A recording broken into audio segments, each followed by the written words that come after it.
नमस्कार। हिंदुस्तान मेल में आप सभी का स्वागत है। मैं हूं पंकज दीक्षित। अक्सर अखबारों में और टेलीविजन पर हम ये सुनते हैं कि शेयर मार्केट औंधे मुंह गिरा, शेयर मार्केट आज डाउन हुआ, आज अप हुआ और आज मुंह के बल गिरा। ऐसे सवाल, ऐसे जो खबरें हैं वो हम तक आती हैं, हम पढ़कर आगे निकल जाते हैं। लेकिन सच तो ये है कि जब शेयर मार्केट गिरता है, औंधे मुंह गिरता है और बहुत नीचे गिरता है, तो हजारों लाखों लोगों की आर्थिक व्यवस्था बिगड़ जाती है। कई बार उनके परिवार भी तबाह हो जाते हैं। सवाल ये है कि अ, हर बार ऐसा क्यों होता है कि हमारा बाजार, विश्व में कुछ हुआ हमारा बाजार गिर गया, देश में कुछ हुआ हमारा बाजार गिर गया, कोई आर्थिक चीज हुई, कहीं पेट्रोल के दाम, क्रूड ऑयल के दाम कम हुए, ज्यादा हुए, हमारा बाजार गिर गया। क्या हम इतने, हमारी अर्थव्यवस्था इतनी कमजोर है कि एक छोटी सी बात से वो प्रभावित हो जाती है? बहुत सारे सवाल हैं। इसके अंदर क्या है? आखिर शेयर बाजार क्यों गिरता है? इसके बाकी प्रभाव क्या होते हैं? और भविष्य में ऐसा क्या किया जाए कि शेयर मार्केट में ये गतिरोध जो है वो कम हो जाए? इस पर बातचीत करने के लिए हमारे साथ में मौजूद है देश के प्रसिद्ध अर्थशास्त्री गणेश कावड़िया जी। सर, बहुत स्वागत करते हैं हम आपका। बहुत बहुत धन्यवाद पंकज जी। हमारे साथ में और बड़े शशांक। बड़े मुद्दे ढूंढते रहते हो। जी, धन्यवाद। हमारे साथ में सर शशांक शर्मा जी भी मौजूद है, चार्टर्ड अकाउंटेंट है और खासतौर पर शेयर मार्केट के मामलों के ख्यात जानकार भी है। शर्मा जी, बहुत स्वागत करते हैं। नमस्कार सभी को। नमस्कार। शशांक जी, मैं सबसे पहले आपसे ही जानना चाहूंगा, जो इन दिनों हम देखते हैं कि निफ्टी बाजार भी जो है वो गिरावट का दौर जारी है, शेयर मार्केट गिर जाता है। इसका मुख्य कारण क्या होता है? पहला प्रश्न तो यही है कि आखिर इसका कारण क्या होता है, क्यों गिरता है बाजार? देखिए सर, बाजार गिरने के कई प्रमुख कारण हो सकते हैं। अगर हम बीते दिनों की बात करें तो कहीं ना कहीं एक सबसे बड़ा कारण बनता जा रहा है जो यूएस डोनाल्ड ट्रंप के द्वारा जो एक्शंस लिए जा रहे हैं कहीं ना कहीं टैरिफ को लेके। वो जी। एक बहुत बड़ा कारण बन रहा है जहां पर मार्केट नीचे की तरफ देखा जा रहा है। जी। कहीं ना कहीं जो टैरिफ का इम्पोजिशन किया जा रहा है अलग अलग सेक्टर्स पे, जैसे ही कल हमने न्यूज आई है कि फार्मा सेक्टर पे कुछ स्पेसिफाइड ड्रग्स जो अभी डिफाइंड नहीं है उन पे एक 100% टैरिफ। टैरिफ लगाने की बात की गई है। तो उसके कारण अगर आप देखेंगे आज फार्मा सेक्टर कहीं ना कहीं काफी नीचे गया जी। है। और ये मार्केट सेंटिमेंट्स का खेल है सर। कहीं ना कहीं जो छोटे शेयर होल्डर्स हैं जिनको बोलना चाहिए, जो रेगुलर ट्रेडिंग कर रहे हैं या जो है वो इस सेंटिमेंट्स पे कि यार फॉरेन इन्वेस्टर्स पैसा निकाल लेंगे जी। इंडियन इस इफेक्ट के कारण, तो वहां पर एक फास्ट सेलिंग का प्रेशर बनता जाता है और वो सेल होती जाती है चीजें और जहां पर मार्केट नीचे आता जाता है। सर, यहीं पर एक सवाल उठता है। जब आप मार्केट सेंटिमेंट्स की बात करते हैं, इसका मतलब ये होता है कि जी जो लोग शेयर मार्केट में दखल रखते हैं, जो शेयर मार्केट में इन्वेस्ट करते हैं, उनके सेंटिमेंट्स पर असर होता है। वो डर जाते हैं। टैरिफ दवाओं पर टैरिफ आज नहीं लगने वाला है, 1 महीने बाद लगने वाला है। लेकिन वो आज डर बिल्कुल। के अपना जो है शेयर मार्केट, अपना अपना जो है वो खुद का बुरा कर लेते हैं। क्या आपको लगता है कि इस तरह के जो लोग हैं जो शेयर मार्केट में इन्वॉल्व हैं, उन्हें एजुकेट करने की आवश्यकता है, उन्हें मोटिवेट करने की आवश्यकता है? जी बिल्कुल, आपने सही कहा सर कि ये जो सेंटिमेंट्स हैं, क्योंकि देखिए बाजार कहीं ना कहीं एक व्यापार है। आप सेंटिम अब क्या हो गया है कि कोविड के बाद से आप देखेंगे तो मार्केट में एसआईपी और शेयर्स को लेके काफी ज्यादा रुझान बढ़ गया है लोगों का इन्वेस्टमेंट के प्रति। जी। तो सर दो चीज होती है कि एक ये होता है कि आप इन्वेस्टमेंट के लिए कोई शेयर्स को या कोई स्क्रिप्ट को यूज कर रहे हैं या एज ए ट्रेडिंग के लिए यूज कर रहे हैं। जी। जो लोग ट्रेडिंग के लिए यूज कर रहे हैं, जो शॉर्ट टर्म में व्यापार कर रहे हैं, वो बहुत जल्दी इन चीजों में बातों में आके बाजार में माल बेचने लगते हैं, सेल जी। करने लगते हैं। जी, एक गड़बड़ी आती है, गुमराह होते हैं। कोलाहल बच जाता है, जिसको आपने बिल्कुल सही बोला कि यार कोई 1 तारीख से टैरिफ लगने वाला है, लेकिन अब मालूम नहीं कि ये पता चले 1 तारीख तक आप देखेंगे जो बड़े फार्मा कंपनीज हो सकता है उनके स्टॉक 5% जो भी उनका लिमिट है वो करते करते 15 से 20% नीचे आ जाए, तो लोगों को डर बिल्कुल। रहता है कि आज जो भाव है कम से कम उतना तो मिल जाए हमें। जी। तो जो सर ये जो छोटे शेयर होल्डर्स हैं जो पिछले 4-5 सालों में कोविड के बाद से इसमें ज्यादा रुझान बढ़े हैं। अगर मैं एक चार्टर्ड अकाउंटेंट हूँ प्रैक्टिस में और रिसेंटली अभी इंडिविजुअल फाइलिंग का रिटर्न का सीजन गया है हमारे यहाँ पर। जी। तो सर पहले जो रिटर्न्स में शेयर्स डेरिवेटिव्स या इनकी इनकम लगभग न के बराबर होती थी, आज अगर मैं 100 रिटर्न का डेटा देखूं तो लगभग 80 रिटर्न्स में वो होता है। और जी। मैं आपको इस फैक्ट को बता दूं कि उसमें से भी 70 में लॉस होता है। जी, बिल्कुल तो वो सही। एक पैनिक सेलिंग होती है, या पैनिक। कहीं ना बोला जाना चाहिए कि एक क्या बोलते हैं ना कि अभी उतना मोटिवेशन या जिसको बोलना चाहिए उतना ज्यादा एजुकेशन इस फील्ड में अभी शायद नहीं पहुंच पाया है कि किस तरीके से ट्रेडिंग की जाए। जी। बहुत सारे ऑनलाइन क्लासेस हैं लेकिन वो अपने अपने जरिए हैं सबके उसको करने के। तो वहां ध्यान देने की डेफिनेटली जरूरत है। सेबी और जो रेगुलेटर्स हैं वो इस चीज पे बहुत ध्यान देते भी हैं कि जी पब्लिक का नुकसान कैसे भी करके नहीं होना चाहिए। सो लेकिन इसके बावजूद वी होता हैव है। To see accordingly. या जी चलिए, कंवरिया सर से बात कर लेते हैं। सर, चूंकि आप अर्थशास्त्री हैं और हर चीज को अर्थ की दृष्टि से देखते हैं, एक सवाल मोटे तौर पर यही होता है कि क्या हमारी अर्थव्यवस्था कमजोर है? आखिर क्यों शेयर मार्केट हुआ, निफ्टी हुआ, ये लगातार गिरते जाते हैं और हमारे जो निवेशक हैं उनको लाखों करोड़ों का नुकसान होता है, बहुत सारे लोग सड़कों पर भी आ जाते हैं? क्या अर्थव्यवस्था इसका इसका दोषी है? नहीं, देखिए, पंकज जी, बिल्कुल चीजें साफ सुथरी होनी चाहिए कि जी जब आपने ग्लोबलाइजेशन का रास्ता अपना लिया, अपने आप को पूरी दुनिया से लिंक कर दिया, जोड़ दिया, तो जी अब आप दुनिया आइसोलेशन में नहीं रह सकते हैं। बिल्कुल। एक बात तो ये है। जी दूसरी बात ये समझनी चाहिए कि शेयर मार्केट ट्रेडिंग का जरिया है, लेकिन इसे बेसिकली बनाया इन्वेस्टमेंट के लिए बिल्कुल। कि आपको इन्वेस्टमेंट के अच्छे रिटर्न मिले।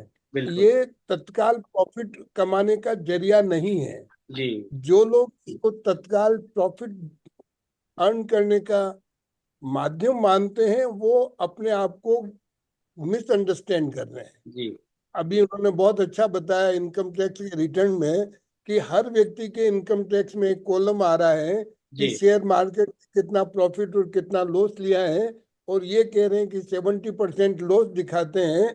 सेबी की खुद की रिपोर्ट है 95% लॉस दिखाते हैं। अच्छा। और 5% लोग भी केवल कितना 1 लाख रुपए सालाना कमा पाते हैं इतनी सारी उठापटक के बाद। जी लेकिन लॉन्ग टर्म में देखें आप, तो जो लोग इसमें इन्वॉल्व हैं, जितना रिटर्न कैपिटल मार्केट ने दिया उतना किसी एसेट ने नहीं दिया अच्छा, लॉन्ग टर्म ये में। बड़ी बात है। लॉन्ग टर्म में लॉन्ग कंपेयर टर्म। करें, इंडेक्स को कंपेयर करें, जी इन्फ्लेशन को कंपेयर करें, इवन रियल एस्टेट को भी कंपेयर करें, जी तो शेयर मार्केट की मजबूती पर किसी को डाउट नहीं है। जी। अच्छा। और हमने जब ग्लोबलाइजेशन का रास्ता चुना तो दुनिया के साथ लिंक होने के लिए चुना है। बिल्कुल सही। और हम आज हमें खुशी होनी चाहिए कि जी दुनिया में कहीं छोटी मोटी उछल होती है तो हमारा शेयर मार्केट उसको रिफ्लेक्ट करता है, जी उसको डाइजेस्ट करता है, उसके प्रति रिएक्शन देता है। तो जी हमें ये सोचना चाहिए कि भारत का मार्केट भारतीयों के लिए नहीं है, जी। दुनिया के लिए बना है। तो बहुत अच्छी। दुनिया में और जो लोग दुनिया के फिनांस को समझ सकते हैं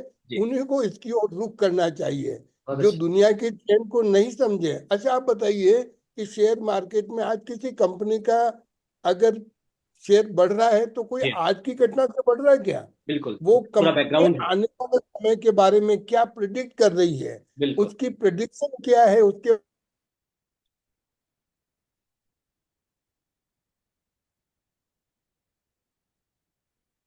गणेश की शायद आवाज नहीं आ पा रही। शशांक जी, आपसे आपसे चलते हैं।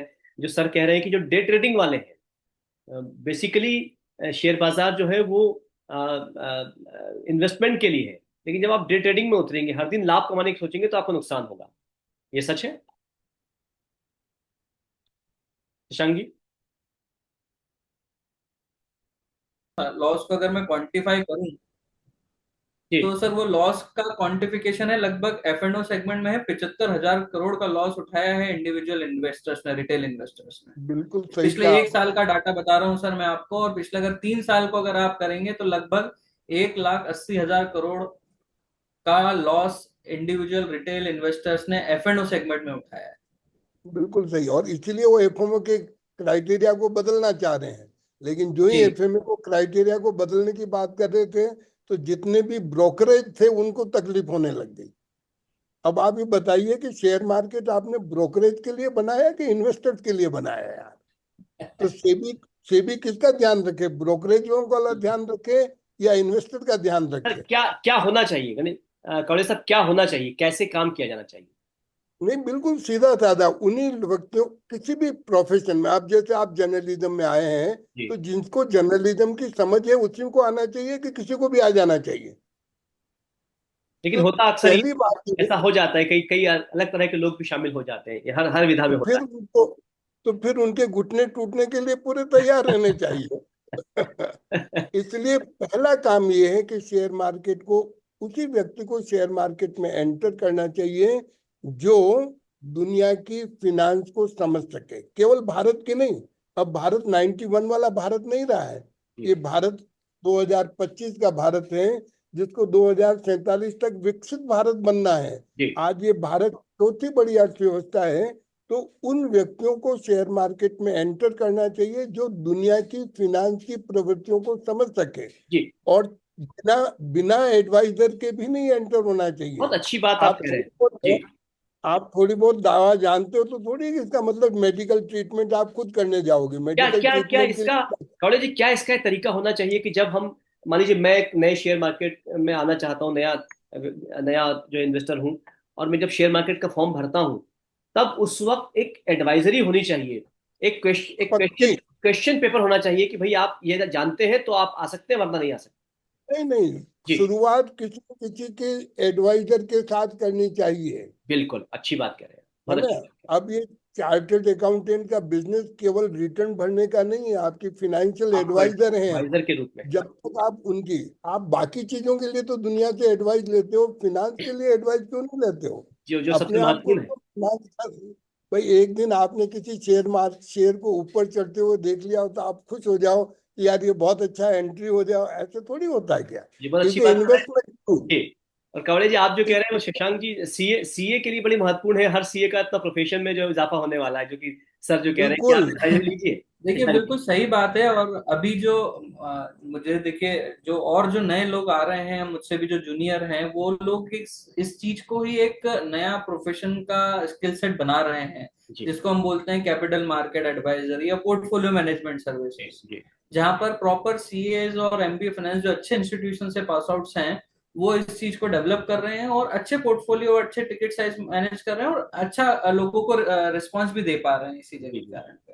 तो it's a Shashank ji, good Shashank ji venture और आप, प्रोफेशनल एज वेल। मैं एक बात आपको बताना चाहता हूँ जी कि सर, जब इंटरनेट का तेजी से एक्सपांशन हुआ तो लोगों ने कहा कि अब लोग सब ऑनलाइन काम करने लगेंगे और सीए का प्रोफेशन खत्म हो जाएगा, ऐसी लोगों की प्रेडिक्शन थी। जी लेकिन दुनिया में उसके बाद सीए का प्रोफेशन और तेजी से बढ़ा, हाँ, डिमांड बढ़ी। कारण क्या था कि पहले मतलब बचत करना मतलब फिक्स डिपॉजिट, बचत का एलोकेशन कैसे करना है, कैसे उससे मैक्सिमम रिटर्न लेना है, किसी एडवाइजर की जरूरत पड़ेगी, और सीए ने उस वैक्यूम को पूरा किया।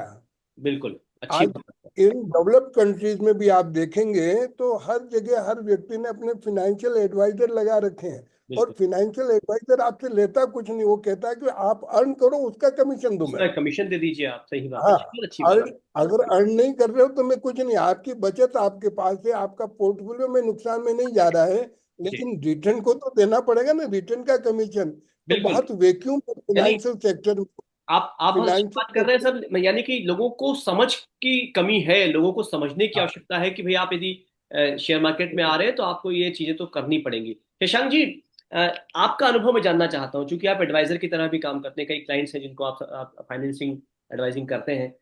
आपके कोई क्लाइंट कभी लॉस में गए हैं तो क्या उनका कोई कारण रहा है, निजी कारण रहा है? मैं आपका अनुभव जानना चाहता हूँ। सर बिल्कुल रहा है, कई लॉसेस हमने हैवी लॉसेस देखे हैं लोगों के। मेनली ये लॉसेस कहीं ना कहीं एफ एंड ओ सेगमेंट में ही आते हैं। जी और सर इसका बहुत बड़ा यही है कहीं ना कहीं, जो बोलना चाहिए रीजन यही है कि अज्ञानता। जी लोगों को नहीं ध्यान था। कई बड़े बिजनेसमैन के बेटे रहे जिनके पास पैसा अच्छा रहा, उन्होंने अपने बेटे को एज ए गिफ्ट किया वो पैसा, और बेटे ने स्टॉक मार्केट में उठा के लगा दिया, जी किसी ब्रोकर के कहने पे या किसी एडवाइजरी के कहने पे हो सकता है वहां पर वो, और वो सलाह नहीं चली, बिना सोचे समझे कहीं जगह 50 लाख 1 करोड़ रुपए भी लगा दिए जी। और काफी लंबा लॉस हुआ। तो यानी सर जब एडवाइजर, तक यानी कि यानी एडवाइजर भी ऐसे हो सकता है कि जरूरी नहीं कि हर एडवाइजर आपको सही सलाह दे सकने में बिल्कुल सक्षम बिल्कुल हो। हो सकते हैं सर। देखिए क्या होता है कि आप भी देखते हैं कि चाय की दुकान एक बड़े से बड़े मॉल में भी हो सकती है और एक छोटी सी गुमटी पे भी हो सकती जी है। जी जी जी, तो हर एडवाइजर्स का अपना एक लिमिटेशन हो सकता है, उसके पास क्या नॉलेज है, उसका नॉलेज बैंक, उसके बैकअप टीम कैसे है, उसके पोर्टफोलियो मैनेजर्स कैसे हैं। बिल्कुल बिल्कुल। तो कहीं अगर आप गलत कहने में आ गए हो तो आप लंबा नुकसान भी कर सकते हो। और कई जगह इंडिविजुअल इन्वेस्टर्स की एक प्रॉब्लम ये भी होती है कि वो पैसा खर्च नहीं करना चाहते हैं सलाह पर, सलाह वो पर, खुद ही स्टडी हमने करके कहा, काम करना चाहते हैं। बिल्कुल बिल्कुल बिल्कुल। उन्हें लगता है यार कि ये तो मैं खुद ही कर सकता हूँ ऑनलाइन, और अब तो चैट जीपीटी का जमाना है, तो मैं देख लेता हूँ कौन सा स्टॉक अच्छा चल रहा है, हिस्ट्री चेक कर लेता हूँ और पता चले अगले ही दिन वो स्टॉक 5% या 10% नीचे आ गया, क्योंकि उसने रिसेंट जो डेवलपमेंट्स थे उनको ध्यान ही नहीं दिया। जी जी तो ये बिल्कुल सही है सर कि सलाह लेके काम करना चाहिए। अपना जो एपेटाइट है वो ध्यान रखना चाहिए कि हम कितना लॉस सह सकते हैं, और हमेशा एक लॉन्ग टर्म गोल लेके चलना चाहिए कि अगर हाँ मैं अगर ट्रेडिंग भी करना चाहता हूँ मार्केट में, तो अगर मेरे पास 100 रुपए हैं तो ठीक है, मैं 15 रुपए का रिस्क लूंगा, बाकी 80 या 85 रुपए में लॉन्ग टर्म इन्वेस्टमेंट के रूप में काम में लूंगा। जी। तो इसमें शशांक जी, आपको। जी अच्छी बात कर रहे जी हैं। शशांक जी माफी चाह रहा हूँ, रोक रहा हूँ मैं आपको। क्या क्या ऐसा भी होता है कि व्यक्ति एजुकेटेड है, एडवाइजर एडवाइजर सलाह ले रहा है, एडवाइजर भी बहुत एजुकेटेड है, और बावजूद उसके भी कभी लॉस की संभावना होती है? यदि होती है तो वो क्या कारण हो सकते हैं? क्या कोई कंपनी कभी डूब जाती है, ऐसी भी संभावना है? सर, बिल्कुल हो सकती है। देखिए, कई जगह ऐसा होता है, जैसे हमने बड़ी से बड़ी कंपनियों में देखा, जो चाहे रिलायंस का अनिल अंबानी ग्रुप हो या सत्यम ग्रुप रहा हो, या कई जगह हमने जो दूसरे और ग्रुप्स ऐसे रहे हैं जहां पर अच्छा काम चल रहा था, सब कुछ अच्छा हो रहा था, लेकिन अंदर ही अंदर ऐसा बलून बनता जा रहा था जो एक दिन फट के सामने आ गया। जी जी तो आप एक अच्छी कंपनी, सत्यम एक अच्छी कंपनी थी, कोई मना नहीं करेगा, किसी को इसमें दो शंका नहीं है कि यार वो अच्छी कंपनी नहीं थी, लेकिन विद इन द लाइन अगर सही टाइम पे उसके जो इंटरनल विसल ब्लोअर्स थे या ऑडिटर्स थे या जो भी और वहां इन्वॉल्व थे, अगर वो सही समय पे शायद मार्केट में इंफॉर्मेशन कर देते तो लोगों का लॉस होने से बच सकता है। आ सकते हैं, बहुत अच्छी तो बात ऐसी संभावना हमेशा रहेगी। रहेंगी। वो एक इसको हम कह सकते हैं कि ये प्राकृतिक आपदाएं आपदाओं की तरह हाँ है कि भाई सिर्फ हो गया तो हाँ। हो गया वैसे आज के समय में आजकल एनसीएलटी जो आ गया है, उसका ये नियम है कि वो इंफॉर्मेशन मार्केट में जल्दी आ जाती है। जी जी तो जी। कोई कंपनी अगर दिवाली की तरफ बढ़ रही है तो उसकी जानकारी पब्लिक में अब आ सकती अब है। आ सकती है। कवड़े साहब, संक्षेप में जानना चाहूंगा कि यानी कि ये तय हो गया है कि दुनिया में कुछ भी हो, देश में कुछ भी हो, दुनिया में कुछ भी हो, किसी का भाव गिरे या उठे, यदि आप समझदार इन्वेस्टर हैं तो आपको लॉस नहीं होगा, कोई जोखिम नहीं है। नहीं देखिए, बिना जोखिम के बिजनेस नहीं होता। ये भी जिनको सच है। जोखिम उठाने की क्षमता नहीं है उनको इधर देखना भी इनको नहीं भी नहीं चाहिए। आए, वो भी नहीं आए। हाँ, नहीं जोखिम नहीं उठानी है तो सीधी नौकरी करो। आजकल नौकरी में भी बहुत जोखिम है, काम नहीं करोगे तो बिल्कुल। इंक्लूसिव कभी भी आ जाएगी। तो रिस्क बेयरिंग, लेकिन अगर आपकी स्टडी ठीक है, प्रॉपर एडवाइजर है और लॉन्ग टर्म का गोल है तो बहुत तकलीफ नहीं आएगी। कंपनियां आती जाती हैं तो आपको बिल्कुल, सजग रहना पड़ेगा, सजग रहना और पड़ेगा। सजग रहने के लिए किसी की मदद लें। और ये यूट्यूब पे कई सारे झूठे जो चैनल चल पड़ते हैं, जो एडवाइजर बन जाते हैं, उनसे भी बच के उससे रहना भी पड़ेगा। सावधान रहिए। सर, हाँ। बहुत अब महत्वपूर्ण बात, ये आपसे बातचीत हुई तो ये एक बात समझ में आई कि जोखिम जोखिम तो आपको लेना पड़ेगा, आपको डेयरिंग तो लेनी पड़ेगी, और आपको एजुकेटेड होना पड़ेगा।